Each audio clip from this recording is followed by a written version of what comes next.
A guerra, em sua essência mais brutal, é uma forja de monstros. Ela distorce a humanidade, transforma homens em máquinas de matar, em bestas. Mas há momentos na história onde a linha entre o homem e o monstro se desfaz completamente. Momentos onde a própria realidade se curva ao terror. Em 1915, nas profundezas de um conflito que redefiniria o horror, a guerra não criou apenas monstros.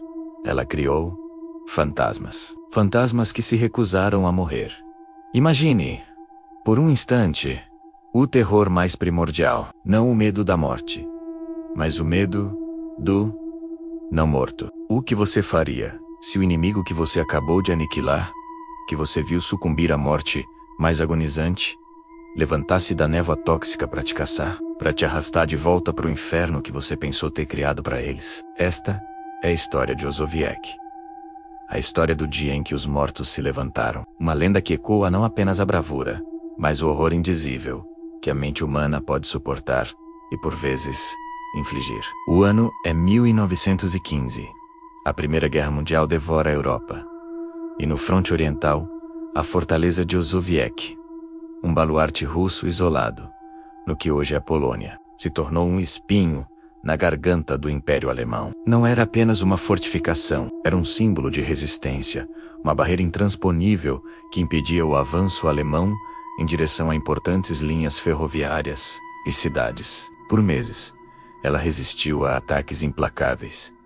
Uma rocha inabalável contra a maré de aço e fogo. Os alemães haviam tentado de tudo: bombardeios massivos, cercos prolongados, assaltos diretos. Nada funcionava. Frustrados e desesperados por uma vitória decisiva, os alemães recorreram a uma nova e terrível forma de guerra. Uma arma que prometia aniquilação total, sem a necessidade de combate corpo a corpo. O gás cloro. Uma invenção diabólica que havia sido usada pela primeira vez em Ypres apenas alguns meses antes, deixando um rastro de horror e morte. Na madrugada de 6 de agosto, o ar estava pesado. O silêncio PR a Mannheiser, quebrado apenas pelo ranger distante das engrenagens alemãs. Às 4 da manhã, o inferno foi liberado. Mais de 30 baterias de artilharia alemãs abriram fogo, não com projéteis explosivos, mas com cilindros de gás. Uma onda de gás cloro, uma névoa verde-amarelada densa e rastejante, começou a se arrastar pelo chão. Não era uma explosão, mas uma invasão silenciosa. Um predador gasoso que se movia com uma lentidão inexorável, engolindo trincheiras, bunkers e os homens dentro deles. Os soldados russos, despreparados, sem máscaras de gás adequadas, foram pegos em um pesadelo sufocante. O gás queimava os olhos, a garganta, os pulmões. Era como respirar ácido. O cloro reagia com a umidade nos tecidos, formando ácido clorídrico, que corroía as vias respiratórias, causando o edema pulmonar. Desesperados, eles tentaram o que podiam. Trapos molhados com água, com lama, com a própria urina, pressionados contra o rosto. Uma tentativa fútil de filtrar o veneno que corroía suas vias respiratórias, transformando o ar em um veneno mortal. O som de tosse, vômito e gritos abafados ecoava pelas trincheiras, enquanto a vida era lentamente, dolorosamente arrancada de seus corpos. A névoa não apenas matava, ela torturava, desfigurava, transformava homens em cascas agonizantes, com a pele esverdeada, os olhos inchados e a boca espumando. O silêncio que se seguiu à tempestade de gás foi mais aterrorizante do que qualquer grito. Um silêncio de morte. Os alemães, protegidos por suas máscaras de gás, esperaram. Eles sabiam o que o cloro fazia. Sabiam que ninguém poderia sobreviver a tal concentração sem proteção. A vitória era deles. Fácil.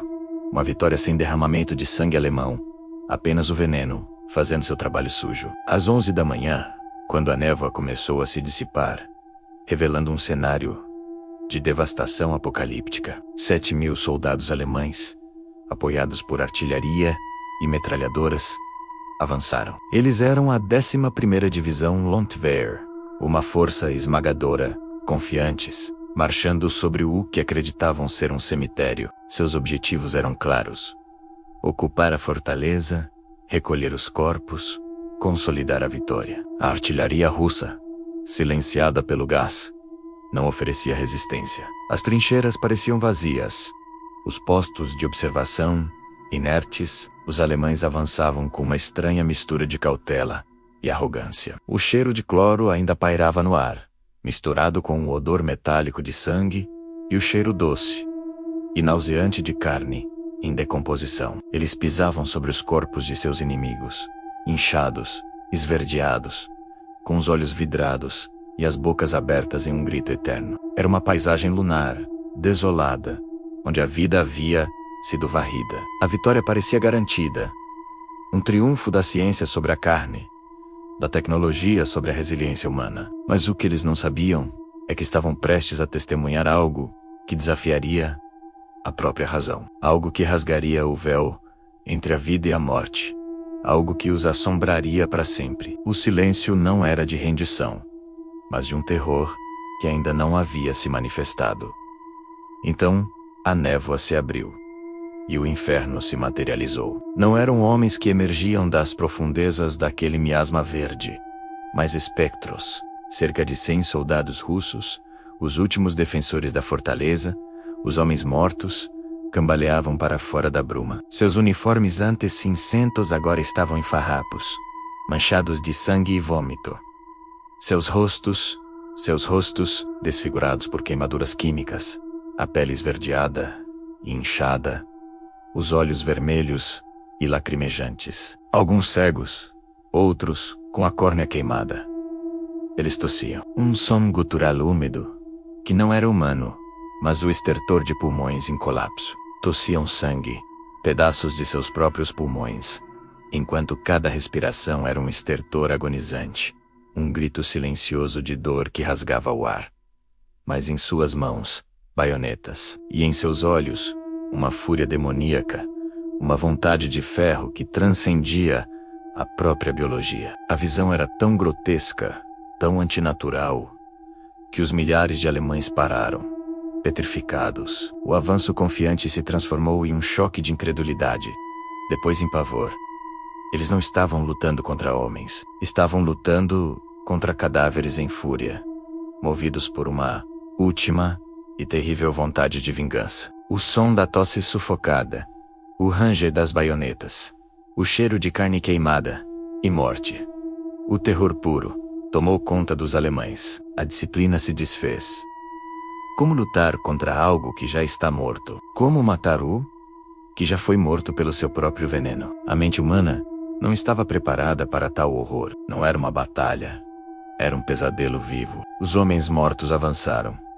Baionetas em riste, uma onda de agonia e fúria, e os alemães, em número de 70-1, começaram a recuar. Não era uma retirada tática, era uma fuga desesperada, um pânico irracional diante do que parecia ser o sobrenatural. Eles viam não soldados, mas demônios, fantasmas vingativos que haviam retornado do túmulo químico para arrastá-los para o inferno. Se você acha que a realidade é mais assustadora que a ficção, deixe seu like agora. Sua interação ajuda a trazer mais histórias como esta à luz. O pânico se espalhou como uma doença. Os 7.000 alemães, que haviam avançado com tanta confiança, não lutaram. Eles fugiram, abandonaram suas armas, pisoteando uns aos outros em sua retirada caótica, caindo em suas próprias armadilhas de arame farpado, ferindo-se e morrendo, não pela mão do inimigo, mas pelo terror que o inimigo, já moribundo, havia instilado. A visão dos homens mortos foi tão avassaladora que destruiu a disciplina de um exército inteiro, transformando uma força de combate em uma massa aterrorizada e desorganizada. Os 100 russos, em seu último ato de desafio, retomaram a posição. Eles haviam cumprido seu dever, haviam defendido a fortaleza, mas o gás não perdoa. Um por um, eles sucumbiram, exaustos, seus corpos finalmente cedendo ao veneno, que haviam resistido por tanto tempo. Eles morreram,